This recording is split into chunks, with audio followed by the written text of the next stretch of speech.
Through the relentless efforts of the central and Assam governments, a section of youth who once strayed from the mainstream, believing in the path of armed insurgency, are now dreaming of cultivating prosperity in their own fields.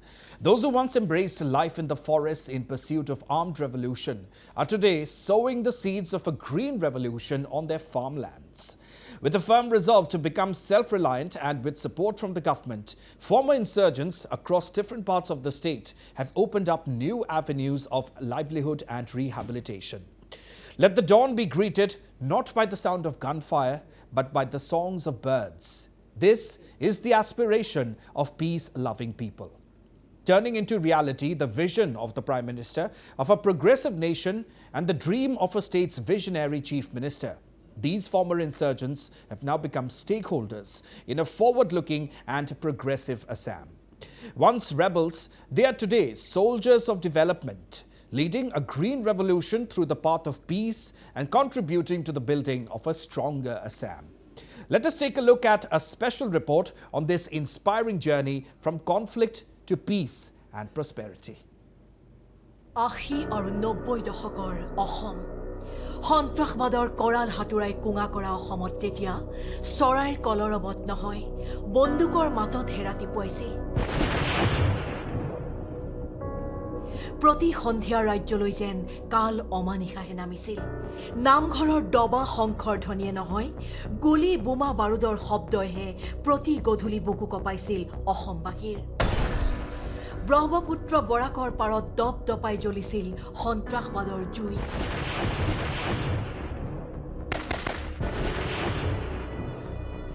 বিপ্লৱৰ নামত বিদ্ৰোহৰ জুয়ে সেই সময়ত দগ্ধ কৰিছিল জাতিক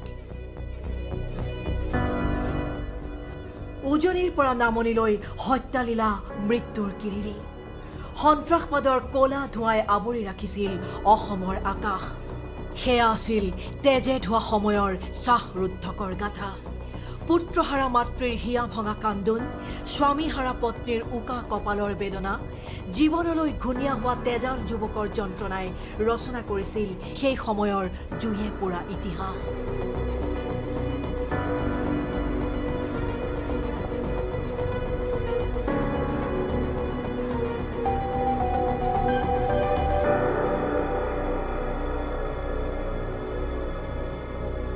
কিন্তু সময় সলনি হ'ল কল্যাণকামী কেন্দ্ৰ আৰু ৰাজ্য চৰকাৰৰ প্ৰচেষ্টাত বন্দুক এৰি অৰণ্যৰ জীৱন এৰি মূল খুঁটিলৈ উভতনি যাত্ৰা কৰিলে সশস্ত্ৰ বিদ্ৰোহীয়ে প্ৰধানমন্ত্ৰী নৰেন্দ্ৰ মোদী ডাঙৰীয়াৰ আশীৰ্বাদত ইতিপূৰ্বে বড়ো চুক্তি কাৰ্বি চুক্তি ডিমাচা চুক্তি আৰু আদিবাসী চুক্তি সম্পাদিত হৈছিল এই গোটেইবোৰ চুক্তিৰ জৰিয়তে ৮,০০০তকৈও অধিক যুৱক যুৱতী ৰাষ্ট্ৰ জীৱনৰ মূল খুঁটিলৈ উভতি আহে আলফাৰ দীঘলীয়া সংগ্ৰামৰ সময়ত অসমত ১০,০০০তকৈও অধিক লোকৰ মৃত্যু হৈছিল প্ৰায় ৪,৫০০ নিৰীহ লোক ২১ৰ পৰা ২২লৈকে আলফাৰ লগত জড়িত সদস্য আৰু নিৰাপত্তাৰক্ষীও সমান সংখ্যক নিহত হৈছিল এই ১০,০০০ লোকক যদি আমি চাবলৈ যাওঁ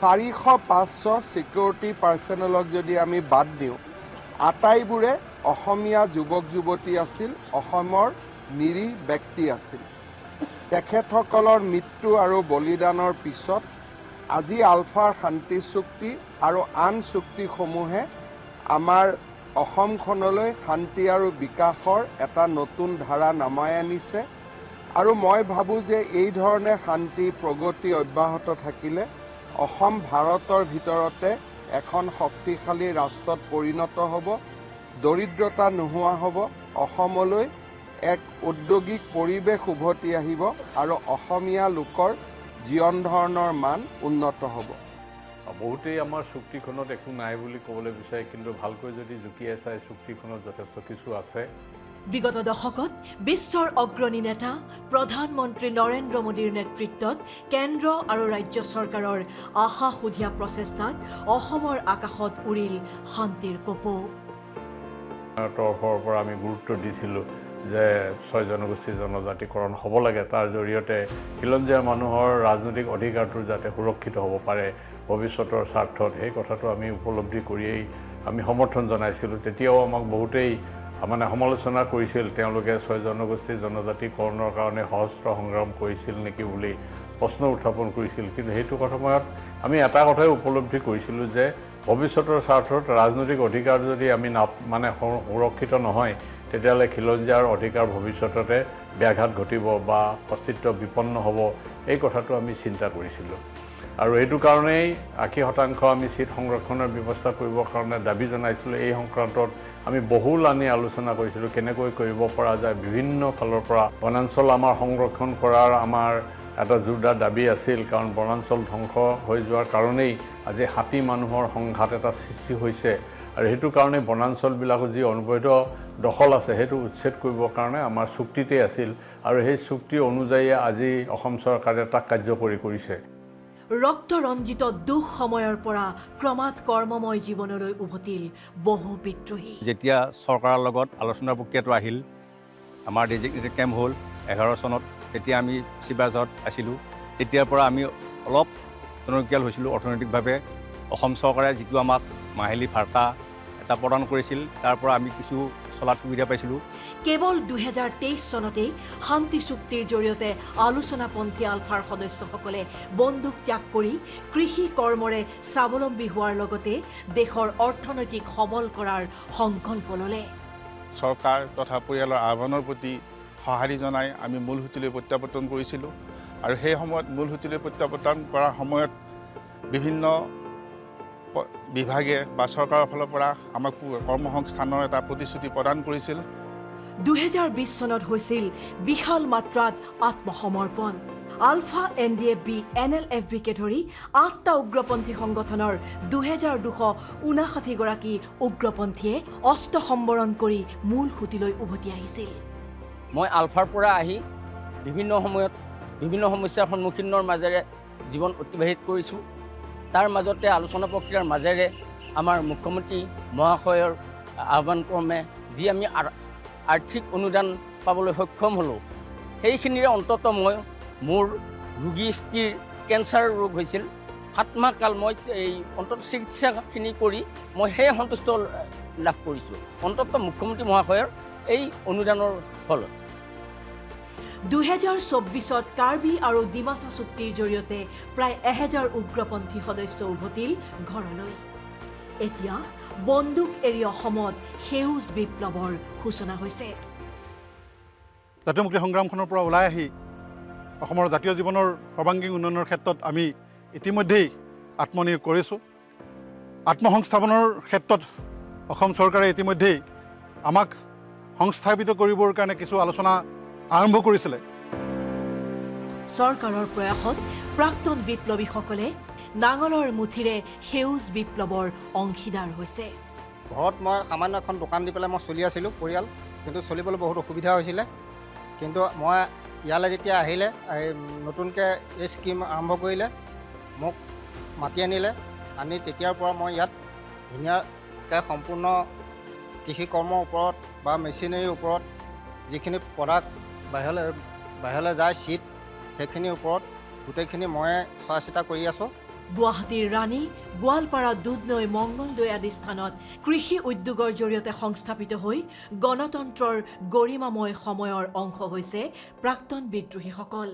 এই মুখ্যমন্ত্ৰী মহাশয়ে যিটো আমাক এই 7 লাখ টকা দিছে, সেই 7 লাখ টকাৰ পৰা কিন্তু বহুত মই লাভৱান হৈছোঁ।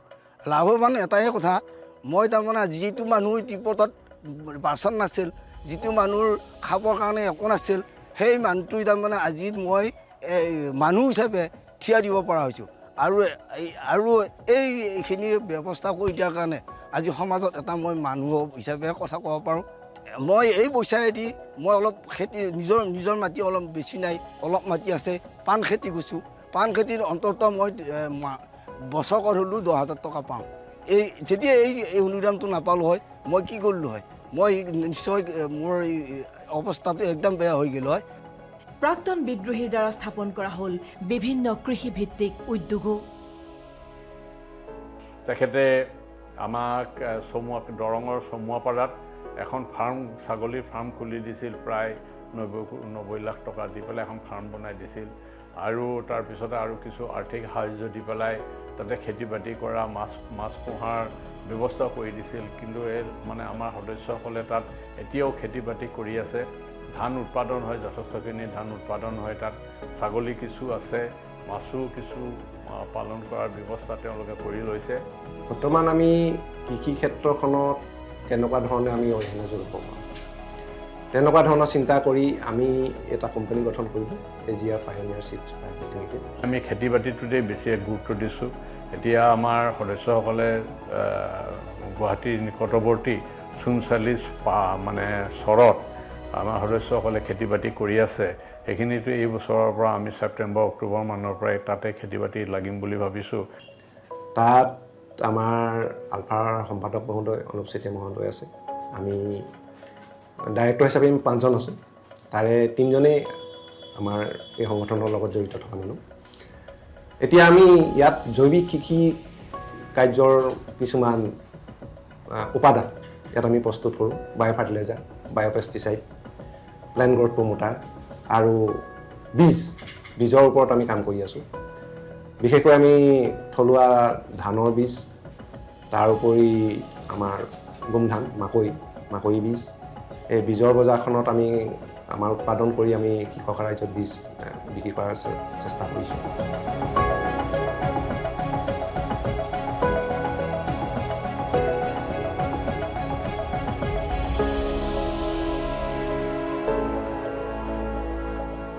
সেই বীজবিলাক আমি প্ৰডাকশ্যন উৎপাদন কৰিবৰ কাৰণে আমি আৰম্ভ কৰিলোঁ।